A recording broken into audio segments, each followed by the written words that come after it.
Hello, folks. Welcome to another edition of Inside the Marble Palace, Saskatchewan Post Media's look at the legislature and all its goings on this week.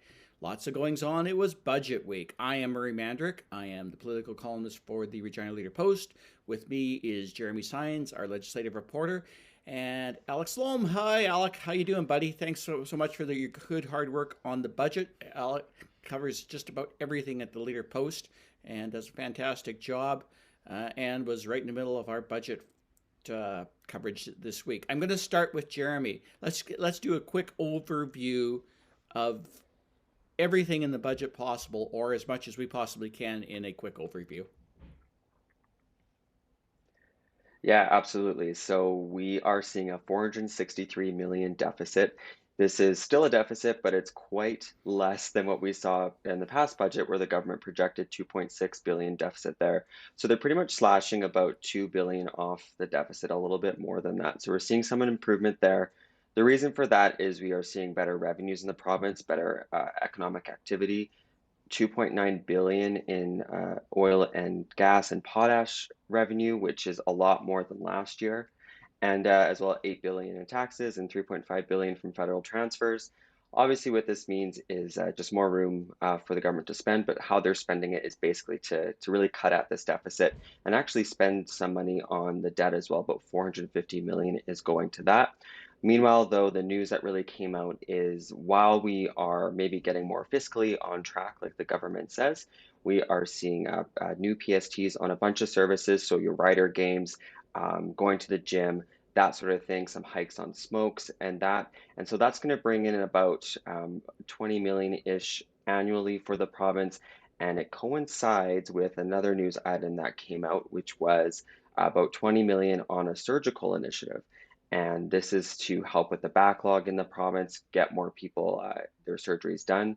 As we know, with COVID-19, a lot of people couldn't have those surgeries done because healthcare workers were dealing with, COVID patients. So the province is trying to square this as, we're investing in key services like health. We're also tackling the deficit. And yeah, so that's the budget for you in a snapshot. In a nutshell, Alec, you've covered a couple of these now, and more to the point, we're covering them now in what will hopefully be the post-pandemic era, because the last couple, we haven't had people in the rotunda as much. We haven't had people in the chamber as visitors. It was kind of back to that 2019 vibe from the budget before. Did you notice that too? Did you notice that in the rotunda when you were out there? Yeah, absolutely. And I mean, it's one of those things where through the past 2 years and change of the pandemic, we've had to do remote journalism. We've been working from home for over 2 years at this point. And whenever we're trying to actually find somebody or find a source or find a minister or find, somebody that's a part of a relevant organization to a file that we're writing for the day, we have to go through email, through phone, through whatever it is, and actually being in the rotunda, Yeah. and it was packed, which was strange, maybe a little bit hair raising for some, but it was nice to be there. But it meant that we were able to essentially, if I needed to speak to a minister and I saw them, I could go, great, I can go and just talk to them. I can scrum them right then and there in the rotunda. Or if there's an advocate or if there's a member of the opposition, everybody was just there. Everybody was milling about. And it was kind of nice in a way because it made made that aspect of journalism, the sort of community aspect of it, being able to see your peers, being able to see, MLAs and all the rest of it in person. It was a really nice return in that way. And I think that it's certainly easier for us to do our jobs when we're able to just go and speak to the people that we need to speak to. And certainly also helps with our deadlines and the quick And I turnaround time actually that we think it go actually through changed the yesterday. mood of the visitors. There were Mhm. people there not terribly pleased with all aspects of the budget, but generally, from what I don't know if you might have seen the same thing, Alec.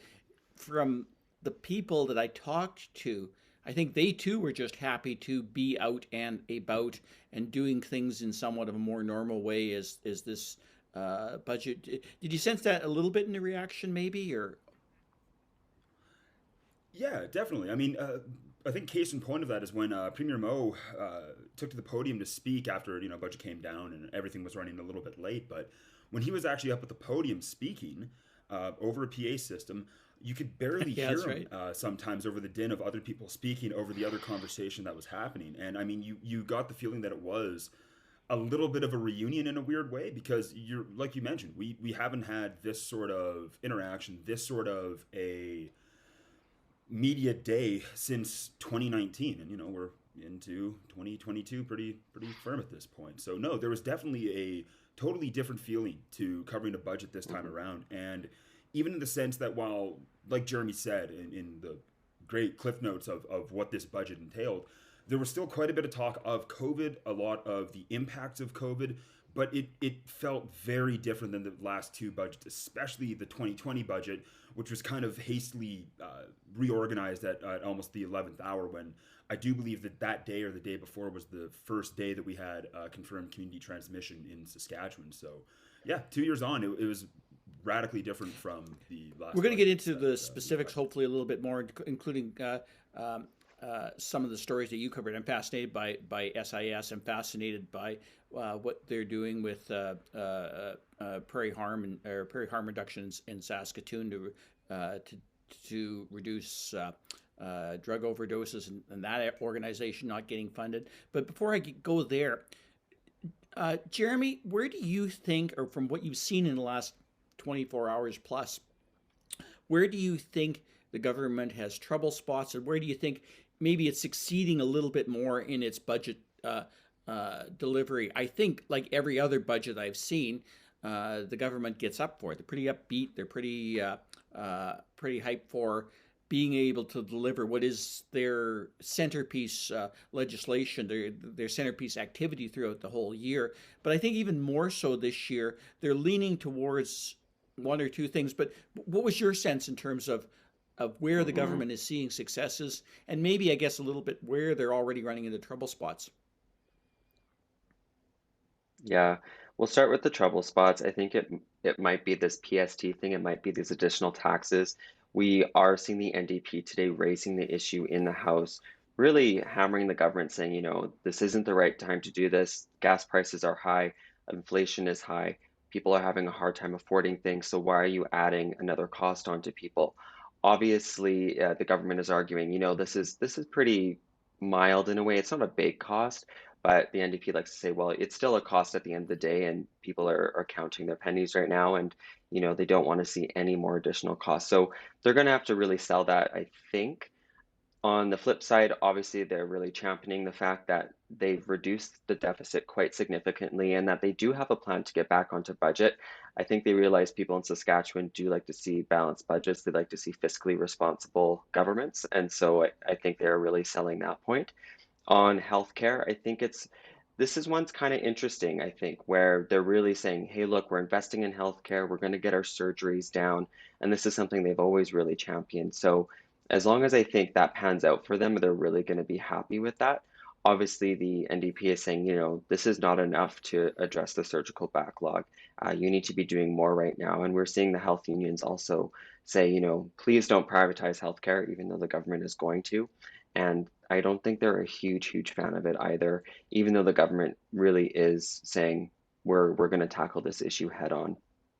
Alec, I'm always fascinated by two aspects: the push and pull in politics that often revolves around government think versus public think in terms of what they see as a priority.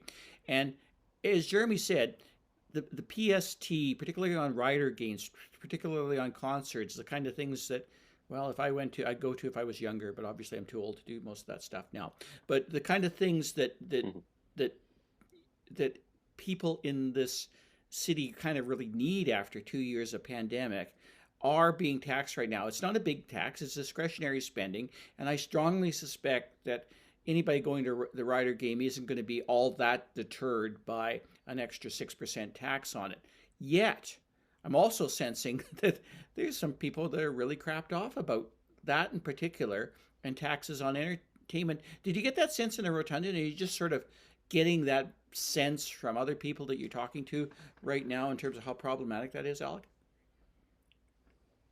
Yeah, I mean, maybe it wasn't necessarily on full display in the rotunda, but certainly today, talking to a Yep. few people, just following the budget as we do. We'll be chasing stories out of this for the Whenever, yeah. next week, month, rest of the session. And I mean, like when it comes to something, I spoke with the executive director at the Cultural Exchange in Regina this morning. He said, you know, really, our tickets are like $20, $35. What's 6% extra on that? It's not a lot. They're not anticipating that being a huge barrier to people coming out and experiencing concerts, live music, events, etc. But at the end of the day, it's a flat tax, and like Jeremy said, inflation is high, gas is soaring, and everything just costs more. So as people are, you know, counting pennies, as people are trying to budget, as people are trying to be responsible with finances in odd times, uncertain times, and increasingly expensive times, this is just another fee. It's another cost that people are going to be dealing with. But I think the one that left people really scratching their head was the tax on gyms, right? That was the interesting point of, if you're a gym rat or a smoker, you're now going to be experiencing additional taxes. So something that the government ostensibly wants to discourage, which is a bad behavior like smoking, sorry smokers, that gets taxed the same as a good behavior, going to the gym. And I've seen some people essentially saying, like, why on earth is this the reaction? But of course, that increase in PST, it's meant to generate roughly $20 million in revenue, I do believe, which is another attempt to, I think, diversify a little bit where the public coffers are coming from, not quite as reliant, but still heavily reliant on resource revenue and commodity prices. But I mean, in the reaction though to that additional PST, I mean, you even had the riders, you know, this is a Grey Cup year here. And the Rough Riders are saying, you know, this is going to affect all of our fans. This is going to affect everybody that wants to come to a game. And as somebody that lives in the city, as somebody that likes to go to the occasional Rider game, I go and I buy my ticket, and I'm looking at what the cost is, and I go, oh yeah, there's the stadium fee, GST, and now there's going to be PST. So certainly that's going to, you know, maybe not for me as just a single dude, but as somebody who is maybe looking to buy tickets for an entire family, that adds up. That makes a day going to the Rider game, that makes a day going to the Pats, that makes a day going to any of these events, rodeos as well, just a little bit more expensive. And again, you know, inflation's high, and Well, things are tight absolutely, right now. and it adds up. The writers, I think, generated in 2019, and traditionally in the good years, obviously last year and the year before especially were bad years. Last year with a shortened season, and in 2020 with no season at all, no gate revenue. But on a good year, 16, 17 million now in terms of gate revenue, more this year because of the Grey Cup, although it should be noted that the tax doesn't really go into effect until October 31st, so it'll be mostly aimed at the gate Grey Cup. But it's $17 million a year. If you do that 6% tax math, that's an extra $1 million a year that the government will be taking from Rider fans. And I can't imagine any government wanting to ever offend Rider fans in this this province.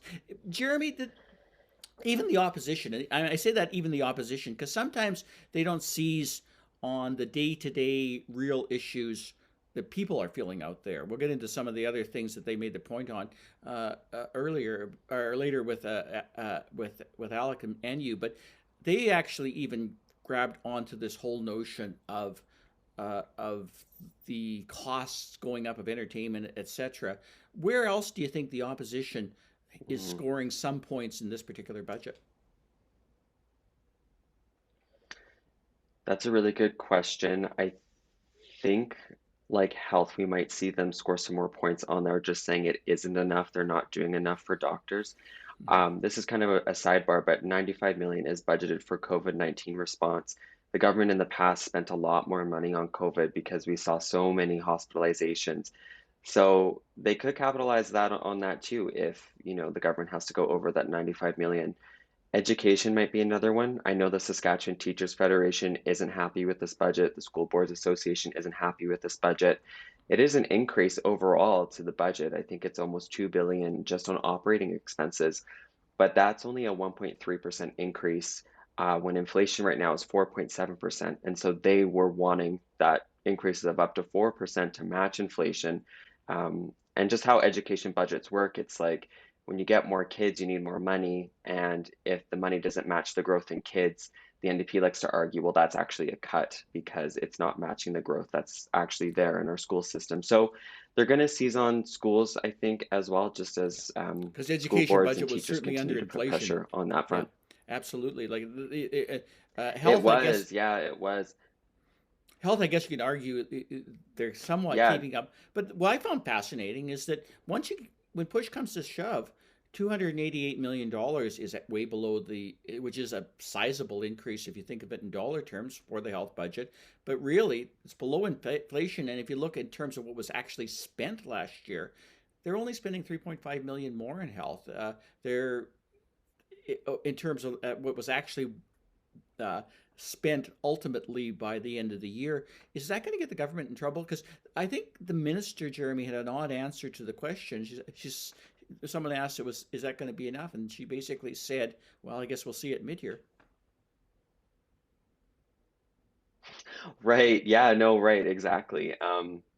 The money is more, like you say, for sure, but is it really a lot more? Is it really measuring against the higher costs we're seeing right now? That's a good question, and I'm not sure I have the answer to that. But yeah, it's just a really good question to see because it's not as much as maybe I think a lot of people were really hoping for. Yeah, and I think that's the problem. Budgets are always torn between things that you like to do to spend money on and things that you have to do. And one of the areas that you focused on was the SIS uh, money. Did the government and you kept asking this question, and good for you, Alec, for doing so, about is this a formula that now works? Is this the solution? What do you think the answer to that was, and what do you think the government's uh, thoughts are in terms of that being an answer, or like Well, I mean, the problem there is that how the ministry defines success of a program like SIS is it leaves a little bit to be desired because there isn't the data collected to really understand what is working and what isn't working. Case in point, when I asked Minister for Social Services, Lori Carr, how they measure success with the SIS program, she said that they essentially look to have fewer people using the program.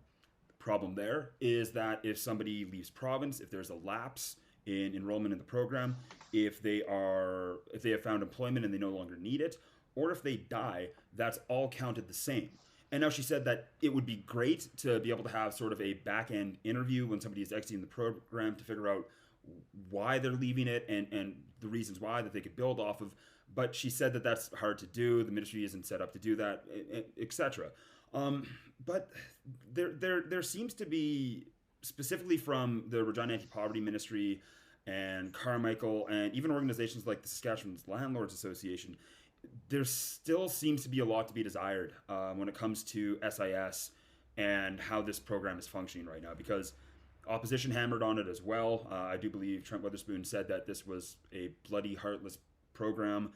Mira Conway had similar rhetoric as well, saying, it's a slap in the face and it does not work and the program has essentially failed. That's also the message that we got when it was fully rolled out in September of 2021. That's around the time that we saw Camp Hope pop up in Regina. So from that perspective, I mean, people that are involved in the program and advocates that are a part of social assistance programs and who kind of occupy that world, they didn't seem to be pleased, let's say, with the announcements coming out of the ministry. And it's troublesome. One good thing that people are happy about, Jeremy, we're sort of getting some more support, actually significant support. $8 million for an industry like this is significant. But Creative Saskatchewan is upping its budget after 10 years ago, ending the film tax credit. I think, if I remember correct, was about $11 million a year at the time. So it was almost an admission of yesterday from the government that maybe they took the wrong course. Do you think it was a bit that, or do you I'm very curious as to why the government changed its policy, but tell us their explanation for that, Jeremy, if you can. Yeah, for sure. So it is going up to 10 million, and they were the only ones maybe really happy with this budget, I think. Yeah. And the government's explanation is we are seeing more streaming services across Canada, and Saskatchewan should get on this wave and should try and attract more people to film here in the province, even though when we cut the credit, a lot of people left. So I guess now they're really trying to seize on that opportunity. Um, and yeah, so I guess people are super happy with it. Minister Harp Howard made a note she would love to see a Hallmark movie filmed And me in too. Saskatchewan. So we'll see if so we will see Well, I if can't that be a Hallmark happens. guy. And yeah, No, anyways, I it think was a they funny think this comment, will wasn't generate it? like It really 50 was. We should. million. The problem being with it, in all seriousness, it's going to take a lot to get a big production, and even a Hallmark thing by Saskatchewan standards is a quote big Hollywood production. We had something vaguely resembling that when we actually had studios and real film companies based out of here, and we were doing movies like The Englishman's Boy and a few others that were significantly large movies. I guess it's a good thing to basically try and revive that, but it's not going to happen overnight. Alex, as we close up, what do you think you saw that is actually also going to get the government either moving forward or into trouble? They talked a lot today about how this all fits perfectly into their agenda of building the economy that's largely based on resources, but even that's problematic in the sense that we don't know where oil and potash are going to go, and it largely depends on what happens in Ukraine and elsewhere. I didn't get a chance to ask you before, but do you see particular places where the government might be getting into trouble in this budget? Well, I mean, I honestly think that one thing that might serve as a tremendous boon to them is what WTI is trading at right now. Because I mean, they've pegged it in their budget at $75, and when I last checked, I do believe it's trading for 112 American a barrel. So that could Windfall, mean yeah. a potential windfall when it comes to the mid-year. You know, that could be closer to that's chipping off the old deficit, and provided we have a good harvest, I mean, that might be job done for a party that really styles themselves as being deficit hawks, but. I I don't know. I think that there might be a underestimation as to how unpopular these PST fees are going to be with people, because it's a flat tax, right? It affects everybody, and just as it is right now, people have less money, and I mean, pretty soon we're yet again going to be the province with, I do believe, the lowest minimum wage. So I think that those sorts of issues, just real basic kitchen table issues like affordability, will maybe come to bite them a little bit, but I don't know. That's the one thing that specifically stands out to me. But I mean, that point too about just everything costing more. To get back to SIS, I mean, the announcement there though was that there was 11.4 million additional dollars for the SIS program, which means that clients will get an additional $30 to their allowance, $25 to their shelter. That means for people living in Regina and Saskatoon that their rent will now be covered $600, but that includes utilities. And if you can find rent and utilities in Regina or Saskatoon for $600, let me know.